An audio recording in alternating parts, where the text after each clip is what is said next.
terkait dengan ibadah di rumah dan kemudian juga kebijakan umum, ada yang disebut sebagai isolasi mandiri, karantina mandiri. Secara keagamaan sesungguhnya kita mempunyai landasan yang cukup kuat.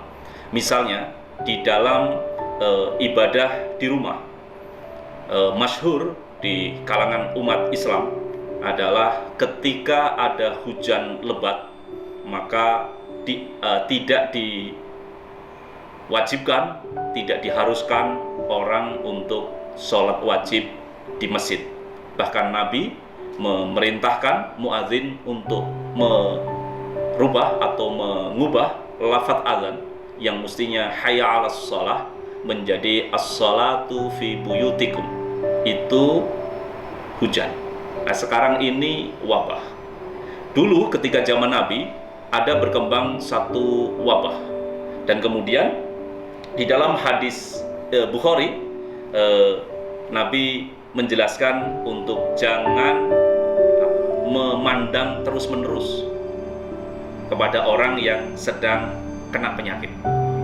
Nabi pernah menerima baiat seseorang yang seharusnya bersalaman, tetapi ketika orang itu diketahui sedang ada penyakit, Nabi mengatakan cukup, tidak bersalaman. Kemudian di dalam hadis Bukhari juga Nabi menjelaskan idza sami'tum bita'un bi ardin, apabila engkau mendengar, jadi tahulah begitu ya. Jadi meskipun mendengar itu tentu tidak sampai melihat secara nyata. Jadi mendengar ada satu ta'un, ada satu wabah di satu negeri, fala tadkhuluha, maka jangan engkau masuk ke sana.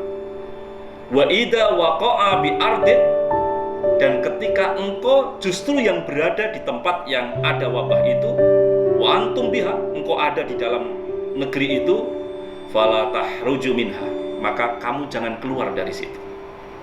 Ada juga ketika zaman sahabat, itu ketika sahabat Umar bin Khattab sedang melakukan mau memasuki daerah Syam, itu dikabarkan kepada beliau tentang kondisi di Syam ada wabah, maka beliau memutuskan untuk keluar, untuk menunda, untuk kembali, tidak jadi masuk ke Syam. Waktu itu ada banyak pro kontra, dan kemudian hadis yang saya baca di riwayat Bukhari tadi dikemukakan oleh salah satu sahabat, dan kemudian bahkan ditanya, apakah engkau wahai Umar menghindar dari satu takdirnya, kodarnya Allah? Sayyidina Umar mengatakan, ini kita menghindar dari berpindah dari satu kodar ke kodar yang lain, dari satu takdir Allah ke takdirnya yang lain. Ini kita punya landasan yang cukup kuat di dalam keagamaan kita kaitan dengan ibadah di rumah, isolasi dan karantina. Terima kasih sudah nonton. Jangan lupa like, subscribe, dan share ya.